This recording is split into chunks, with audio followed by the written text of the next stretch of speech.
पिछले 20 साल की जितनी रिसर्चेज हैं रसोई घर से जुड़ी हुई, इन सबको ध्यान से देखा तो पता चला कि हमने विकास के नाम पर अपने ही घर को बीमार बनाने की क्रिया शुरू की है। और रसोई घर में जितनी चीजें हैं उन्होंने महिलाओं का शरीर श्रम घटाया। जैसे वॉशिंग मशीन आ गई, इसने आपका शरीर श्रम घटा दिया। चक्की आ गई, उसने माने बिजली की चक्की आई, उसने आपका शरीर श्रम घटाया। सिलबट्टे का शरीर श्रम आपका घटा मिक्सी के आने से। हर जो चीज आई है, ओवन आया आपके यहां, माइक्रोवेव ओवन आया, फिर ये फ्रिज आया, इसने आपका शरीर श्रम घटाया। और शरीर श्रम घटाने के लिए नहीं है। भागवती जी कहते हैं कि शरीर श्रम घटाने की एक ही उम्र है, 60 के बाद। जब आप 60 के हो गए तब आप शरीर श्रम कम करते जाइए। 60 साल तक तो शरीर श्रम कम करने की जरूरत नहीं, 18 से लेकर 60 साल तक शरीर श्रम चाहिए ही। शरीर श्रम चाहिए तो थोड़ा थोड़ा श्रम आप करते रहें। अब तो हमने पोछा लगाने वाला भी मशीन ले आया, झाड़ू लगाने वाला भी मशीन ले आया, रोटी बनाने वाला भी मशीन आ गया, चटनी बनाने वाला भी मशीन आ गया, रोटी को रखने वाला भी मशीन आ गया। अब सब कुछ मशीन आ गया तो आप भी मशीन ही हो जाएंगे। और आप हो गए हैं। पता है मशीन हम कैसे हो गए? जिंदगी का रस चला गया, आनंद चला गया। पहले घरों में काम करते समय जो रस था, आनंद था, वो सब चला गया। कैसे चला गया? मैंने बचपन का मुझे याद है, माताएं बहनें काम करते करते बहुत सारे गीत गाती थी, गीत गाती थी। अब वो काम ही बंद हो गया तो गीत भी बंद हो गए। अब किसी भी मां को पूछो कि 20 साल पहले बच्चे के पैदा होने पे क्या क्या गीत गाए जाते थे, याद ही नहीं है। तो अब क्या करते हैं, जो सिनेमा के गीत हैं उनका सीडी लगा के चला देते हैं। घर में बच्चा पैदा हुआ तो चोली के पीछे क्या, तो चीज बड़ी है मस्त मस्त, आती क्या खंडाला तो जाती क्या खंडाला, ये घर में बजाए जा रहे हैं। कब? जब बच्चा पैदा हुआ। क्योंकि मां को बच्चा पैदा होने के समय के गीत ही याद नहीं है, क्योंकि वो गीत गाने के लिए जो समय मिलता था काम करते करते, वो समय चला गया तो गीत चले गए। शादी के समय क्या क्या गीत गाए जाते थे याद नहीं है। अब तो वो डीजे ले आते हैं और वीजे पता नहीं क्या क्या उसको बोलते हैं, बड़ा साउंड बॉक्स, और लगा दिया और ऐसा शोर कान फोड़ने वाला जिसकी न सुर न लय न ताल। तो हमारे यहां काम में आनंद था। देखिए मैं आपसे विनम्रतापूर्वक एक बात कह सकता हूं कि भारत की कोई भी मां शरीर श्रम से थक सकती है, बोर नहीं हो सकती। यह शब्द बोरियत भारतीय शब्द नहीं है, यह अंग्रेजों का शब्द है। हिंदी में वैसे का वैसे ही हमने ले लिया, बोर होना। जी हम क्या कर रहे हैं? बोर हो रहे हैं। आजकल के बच्चों को मैं बहुत सुनता हूं, जी क्या कर रहे हैं? बोर हो रहे हैं। जी बोर हो रहे हैं। अब बोर हो रहे हैं तो करें क्या? तो ले दे के वो एक टीवी है चालू कर दिया, उसमें पोगो देखो, पोगो। अब पोगो में क्या है, वो और ज्यादा बोर हो जाओ तो पोगो की जगह कोई दूसरा देखो, लोगो, या तीसरा देखो। वो सब आपको बोरियत में ही ले जाएंगे। क्यों? क्योंकि इसमें इंटरेक्शन कुछ नहीं है, सब कुछ वन साइडेड है। और गीत गाने में इंटरेक्टिव है, ये एक साइड नहीं है, ये मल्टी साइडेड है। तो हमारी माताएं गीत गाती थी, हर समय के लिए गीत बने हैं।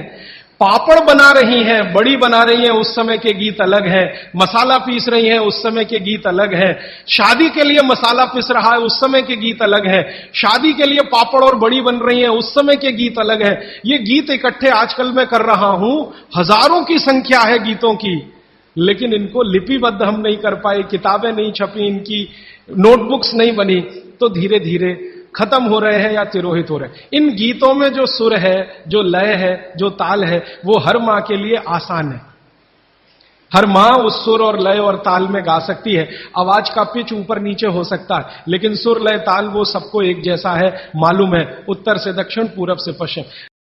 बनाएगा जिसका जैसा गुण है वही तो करेगा ना। बर्फ का गुण है ठंडा करने का, तो बर्फ डालकर पानी में आप पी रहे हैं, तो बर्फ का गुण वो पानी में आ गया। अब पानी आपके पेट को ठंडा करेगा। अगर पानी ने पेट को ठंडा किया तो, अगर पेट ठंडा हो गया पानी के असर में, तो शरीर ठंडा हो जाएगा। क्योंकि शरीर के सारे ऑर्गन पेट से ही जुड़े हुए हैं, चाहे वो आपका हार्ट हो, चाहे किडनी हो, चाहे लीवर हो। और अगर शरीर ठंडा हो गया तो जय राम जी की, जाइए यमराज के पास, यहां फिर आपके लिए कुछ नहीं है। तो पानी अगर पेट में गया और उसने पेट को ठंडा कर दिया तो आप ठंडे हुए तो मर जाएंगे, मृत्यु आएगी। तो कभी भी ठंडा पानी ना पिए, एक विश्लेषण। दूसरा विश्लेषण कि अगर पानी आपने ठंडा पिया और आपका पेट जीवित है, जीवित होने से मतलब फंक्शनल है, काम अच्छे से कर रहा है, तो तुरंत पेट उस पानी को गर्म करने पर लगेगा। आपका जो जठर स्थान है ना, वो तुरंत उस पानी को गर्म करने पर लगेगा। तो पानी को गर्म करने के लिए उसको अतिरिक्त ऊर्जा की जरूरत पड़ेगी और अतिरिक्त ऊर्जा उसको रक्त में से आएगी। तो शरीर के सब हिस्सों का रक्त पेट की तरफ जाएगा। थोड़ी देर के लिए शरीर के सारे हिस्सों का रक्त जो पेट की तरफ गया है, उसने बाकी हिस्सों में रक्त की कमी कर दी। मान लीजिए हृदय का रक्त पेट में चला गया, ब्रेन का रक्त पेट में आ गया, क्योंकि ब्रेन का सबसे पहले आता है, क्योंकि ग्रेविटी का फोर्स है ना, काम करता है, तो ब्रेन का सबसे पहले आता है, हृदय का उसके बाद आता है। दूसरे अंगों का रक्त सब पेट की तरफ गया तो बाकी अंगों को रक्त की कमी आई। और ये कमी हर समय ऐसे ही आती रहे, आप ऐसे ही ठंडा पानी पीते रहे, ऐसे ही कमी आती रहे, पीते रहे, कमी आती रहे, तो एक दिन वो अंग काम करना बंद कर देंगे, क्योंकि उनको रक्त की सप्लाई कम हुई है। और वो अंगों ने काम करना बंद किया तो ब्रेन हेमरेज हो गया, वो अंगों ने काम करना बंद किया तो पैरालिसिस हो गया, वो अंगों ने काम करना बंद किया तो हार्ट अटैक हो गया। तो ये सारी बीमारियों को क्यों बुलाते हैं ठंडा पानी पी के? माने ठंडा पानी ना पिए। बागवट जी का मैंने मेरे जीवन में भी देखा। दुनिया में कुछ ऐसे लोग हैं जो एकदम चिल्ड वाटर पीते हैं। अमेरिका में, यूरोप में ज्यादा लोग चिल्ड वाटर पीते हैं। पानी को फ्रिज में रखते हैं और वो रखा रहता है 4-5 दिन, खूब ठंडा हो जाता है, फिर ऊपर से बर्फ डालते हैं, फिर पीते हैं। इतना ठंडा पानी पीते हैं। परिणाम क्या देखा है मैंने उन लोगों को देखा जो चिल्ड वाटर पीते हैं, वो सवेरे सवेरे अगर संडास घर में गए टॉयलेट में तो 1-1 घंटे बाहर नहीं निकलते, कभी कभी तो 2-2 घंटे नहीं निकलते, बैठे ही रहते अंदर। उनको पूछो भाई क्या कर रहे थे 2 घंटे टॉयलेट रूम में? कहते हैं जी न्यूज़पेपर पढ़ रहे थे, मैगजीन पढ़ रहे थे। क्यों पढ़ रहे थे? टॉयलेट रूम तो न्यूज़पेपर के लिए बनाया नहीं है। तो कहते हैं टॉयलेट आती ही नहीं, माने स्टूल पास होता ही नहीं, संडास होती ही नहीं, उतरती नहीं, तो क्या करें?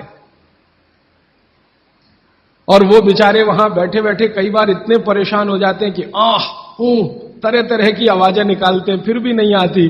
फिर वो गाना गाते हैं, मेरे सपनों की रानी कभी आएगी, वो आती नहीं है।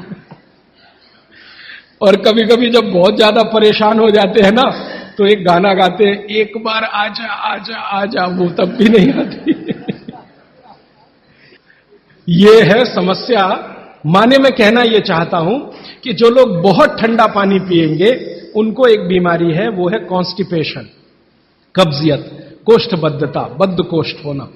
कॉन्स्टिपेशन का मतलब आपकी जो इंटेस्टाइन है ना, लार्ज इंटेस्टाइन, वो एकदम ऐसी संकुचित हो गई, ऐसे रहना चाहिए उसको, वो हो गई संकुचित। ये ठंडे पानी का असर है।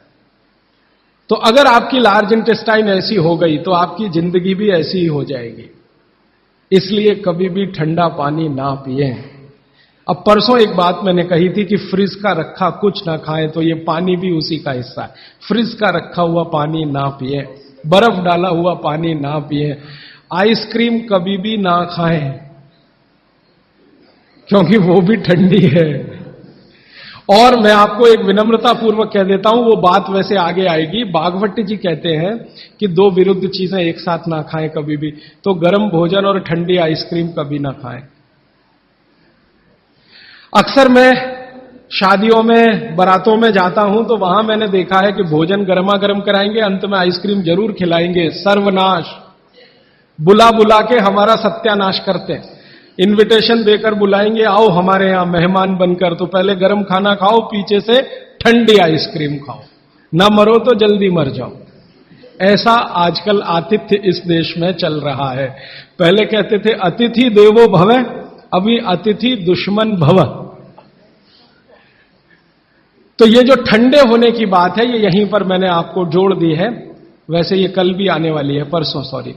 तो आपके जीवन में ये नियम बहुत ध्यान से पालन करें, सूत्र पालन करें कि पानी हमेशा घूट घूट पिए, ठंडा पानी कभी ना पिए, भोजन के 1.5 घंटे के बाद पानी पिए।